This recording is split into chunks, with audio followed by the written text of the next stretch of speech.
Bienvenue sur Africa 24 dans cette nouvelle édition du Morning News. Au sommaire de l'actualité, le 20 décembre peut être le dernier acte dans l'affaire Khalifa Sall. C'est la date fixée par la Cour suprême pour se prononcer sur l'avenir de l'ex-maire de Dakar. En outre, Khalifa Sall avait été condamné en appel à 5 ans de prison ferme pour escroquerie portant sur des deniers publics. Ses partisans dénoncent une manœuvre du pouvoir visant à l'exclure de l'élection présidentielle. Des milliers de personnes continuent de fuir l'instabilité en République démocratique du Congo pour trouver refuge, notamment en Zambie, pays aujourd'hui cité en exemple par les ONG en matière d'accueil et de traitement des personnes déplacées. À suivre également l'histoire de Joseph Kadji Defosso, pionnier de l'industrie au Cameroun, un parcours riche retracé par le journaliste Alain Foka. C'est à suivre dans ce journal. Dans l'actualité sénégalaise, la question de l'élection présidentielle du 24 février 2019 cristallise le débat. Et ça y est, la procédure de dépôt des candidatures est lancée. Beaucoup d'incertitudes sur des candidats éventuels tels que Karim Wade, le fils de l'ancien président. Mais le flou persiste surtout autour de la candidature potentielle de Khalifa Sall, l'ancien maire de Dakar condamné en appel à 5 ans de prison ferme pour escroquerie portant sur des fonds publics. Son recours est actuellement à l'étude à la Cour suprême et Khalifa Sall devrait être fixé sur son sort le 20 décembre. Ange Bijou-Nomenyo. Dernière course judiciaire pour Khalifa Sall le 20 décembre 2018. C'est à cette date que l'ex-maire de Dakar connaîtra le verdict de la Cour suprême qui devrait valider ou non les 5 ans de prison requises par la Cour d'appel de Dakar. En cas de confirmation de la peine rendue, Khalifa Sall perdra définitivement l'ultime espoir de se présenter à la présidentielle du 24 février 2019. Il est un acteur important et il n'est pas un acteur incontournable. Vous savez, il est issu d'une formation politique comme le Parti socialiste. Et le Parti socialiste a conservé l'essentiel de son électorat. De ce point de vue, si le Parti socialiste était suffisamment affaibli à l'échelle nationale, on pourrait dire qu'il est un candidat incontournable. Mais il demeure toutefois un candidat important. Malgré ses ennuis judiciaires, Khalifa Sall, en détention depuis mars 2017, aurait déposé la caution de 30 millions de francs CFA exigée des candidats à la présidentielle. Il reste convaincu que les poursuites judiciaires sont de nature politique. Ses soutiens croient encore en ses chances de briguer la magistrature suprême. L'issue de cette audience du 20 décembre ne nous concerne pas. Nous, ce qui nous concerne, c'est que nous avons les yeux rivés sur la présidentielle de 2019 et nous savons que Khalifa Sall sera candidat. Le 30 août 2018, Khalifa Sall avait été condamné à 5 ans de prison par la Cour d'appel pour escroquerie sur les deniers publics. Suite à cette décision, il a été révoqué de ses fonctions de maire, puis remplacé fin septembre par Soham El Wardini. Un incendie s'est déclaré dans le principal entrepôt de la commission électorale dans la nuit du mercredi à jeudi à Kinshasa en République démocratique du Congo. L'entrepôt contenait 8000 machines à voter parmi le matériel électoral parti en fumée, un matériel de vote de 19 des 24 circonscriptions de la capitale qui est donc anéanti. Un incendie à 10 jours des élections présidentielles, législatives et provinciales. Les circonstances et la cause de cet acte n'ont pas encore été établies, mais le porte-parole du gouvernement, Lambert Mende, a annoncé l'ouverture d'une enquête policière. Le ministère de l'Intérieur privilégie pour l'instant la piste criminelle. Reportage, Jacques Amboka. Environ 8000 machines à voter et plusieurs matériaux électoraux ont été incendiés dans la nuit de mercredi à jeudi 13 décembre à Kinshasa. L'incendie s'est déclaré aux environs de 2h30 du matin dans un entrepôt de la Commission électorale nationale indépendante, affectant ainsi 80 à 90% du matériel destiné à la ville de Kinshasa. En attendant les estimations définitives des dégâts causés par cet ignoble événement, la CENI constate que le feu a consumé les matériels de 19 sur 24 communes de Kinshasa. Ce qu'il faut néanmoins dire, il n'y a pas eu perte en vies humaines. Dans un communiqué signé par le coordonnateur du comité stratégique du Front commun pour le Congo, la famille politique du chef de l'État condamne cet acte. Du côté de l'opposition, on exige une enquête indépendante. Dans les rues de la capitale, l'incendie de cet entrepôt suscite questionnements et suspicions. Ça sont des mascarades. Il n'y a jamais eu de machine à voter. Ce sont des mascarades, c'est une histoire montée de toutes pièces. Ils n'ont jamais voulu quitter le pouvoir. Ils ont fait ces mascarades-là pour nous faire quoi qu'il y avait la machine. Il n'y a jamais eu la machine. Ils veulent rester au pouvoir. Nous attendons le jour fatidique, c'est le 23 décembre. D'aucuns doutent de la tenue des scrutins dans la capitale quand on considère le dégât rapporté par la CENI. Cependant, le président de la centrale électorale a souligné que ce sont 106 000 machines qui ont été commandées sur 75 000 bureaux de vote à travers le pays. Le surplus sera ainsi utilisé pour combler les déficits causés.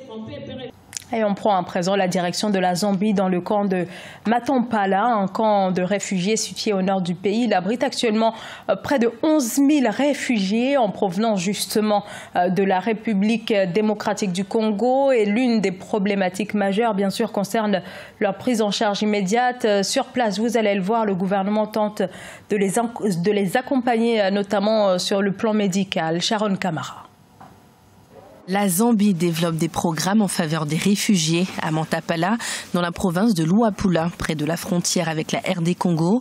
Le gouvernement zambien, associé à l'Agence des Nations Unies pour les réfugiés, le HCR, a mis à disposition un site de 8000 hectares pour accueillir des réfugiés congolais et d'autres pays. Un nouveau dispensaire ainsi qu'une école ont récemment été ouverts. Il est important que les programmes de réfugiés profitent également à la communauté d'accueil. Ici, à Matampala, tous les services que nous avons mis en place profitent également aux communautés locales des zones où les réfugiés sont venus s'installer. Auparavant, les réfugiés devaient se rendre dans d'autres villes situées à des kilomètres afin de voir un médecin, une situation qui pouvait s'avérer dangereuse pour les femmes enceintes ou les personnes gravement malades qui n'avaient pas la force d'effectuer de longs voyages. Je suis heureux et je me sens chanceux d'avoir une clinique à proximité. Si je ne me sens pas bien, je peux simplement venir ici pour obtenir de l'aide. Depuis plusieurs années, la Zambie développe des politiques progressives en faveur des réfugiés, leur permettant notamment de créer leurs propres entreprises et d'avoir accès à des terres agricoles. Aujourd'hui, le site de Matampala accueille plus de 10 800 réfugiés congolais et environ 5 000 résidents zambiens, en majorité des agriculteurs, des commerçants et des artisans. On en vient à ce phénomène qui se développe de plus en plus au Nigeria, le détournement de sirop à la codéine. Initialement utilisé contre l'atout, il est devenu l'une des nouvelles drogues du moment. Des milliers de jeunes en sont totalement dépendants. Une véritable bombe à retardement. Face à l'ampleur du phénomène, eh bien, les associations, mais aussi des artistes engagés tirent la sonnette d'alarme. Siamlo Victoria Sechi. Au Nigeria, des artistes continuent de dire non à la vente illicite et l'abus de codéine, prenant part à une campagne de sensibilisation initiée par le gouvernement depuis plusieurs mois. Des artistes de renom tels Tiwa Savage, David Jones ou encore Slim Case ont sorti le titre Codeine Diet. La codéine est une substance dérivée de l'opium et contenue dans des antalgiques ou médicaments contre la toux dont l'usage détourné fait ravage dans le pays. Tout ce dont vous avez besoin pour exceller dans la vie est déjà en vous. Certes, la codéine peut améliorer vos performances pendant un temps, mais elle finit très vite par vous détruire. Elle fragilise votre santé et vous affaiblit. À cause d'elle, vous n'accomplirez plus rien. En novembre 2018, un conteneur de 40 pieds de tramadol dissimulé a été arrêté. En outre, plus de 2,5 millions de bouteilles avaient déjà été saisies. Le ministère de la Santé a alors interdit l'importation et la production de sirop contre la toux à la codéine dans l'optique de mettre fin aux pratiques addictives et potentiellement mortelles. Nos renseignements nous ont indiqué ce conteneur. Comme vous pouvez le voir, il s'agit de tramadol et il n'y a aucun doute là-dessus. Les étiquettes sont là. Nous avons compris leur méthode systémique d'emballage. Cache les vrais médicaments incriminés tout au fond du conteneur par d'autres produits qu'ils disposent par-dessus. Face à l'ampleur du phénomène, d'autres artistes continuent de se mobiliser et de s'engager. Nombreux sont ceux qui se servent des réseaux sociaux comme moyen d'expression.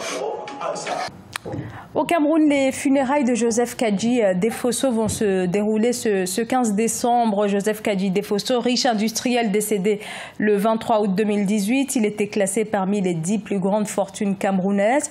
Il figurait parmi les hommes d'affaires les plus emblématiques. Il avait notamment créé l'Union camerounaise des brasseries, une vie d'entrepreneur marquée aussi par des activités politiques. Et tout cela raconté par le journaliste Alain Foka.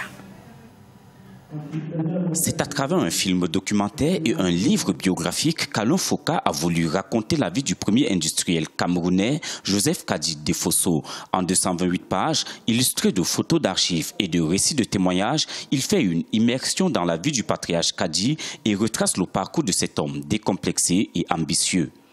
J'estimais que c'était un honneur de pouvoir parler de quelqu'un comme celui-là qui a autant marqué l'histoire du Cameroun. Pas marqué par la politique, mais marqué par des actions très concrètes. Parce qu'il a créé de la richesse, parce qu'il a été dans des endroits où on ne l'attendait pas, et parce qu'il a un parcours exceptionnel. Ce coffret biographique est à la base une volonté du patriarche Kadji Defosso qui a ressenti le besoin de partager avec les jeunes générations les leçons de son parcours exceptionnel et les secrets de sa réussite. Issu d'une famille modeste, Kadji Defosso naquit vers 1923 à Bana dans l'ouest de Cameroun. Sans bagage académique, il s'est lancé très tôt dans les affaires, a créé son propre empire pour devenir l'une des grandes fortunes d'Afrique. C'est notre père qui avait décidé de cela il y a plus d'1 an. Il avait décidé, il avait ressenti le besoin de faire écrire ses mémoires parce que depuis plusieurs années, on le taraudait pour qu'il le fasse, mais il ne voulait pas le faire. Il s'est rendu compte que les Camerounais et surtout la jeune génération ont besoin de son histoire, de connaître son histoire. Décédé le 23 août 2018 à l'âge de 95 ans, Joseph Kadji Defosso aura marqué le secteur privé camerounais de la brasserie au sport en passant par l'immobilier. Son groupe Kadji, mis en place en 1960, exerce de nos jours dans le domaine de la production des matières plastiques, la minoterie, l'hôtellerie et le transit. Des œuvres qui contribuent ainsi à la création de nombreux emplois et à la résolution du chômage au Cameroun.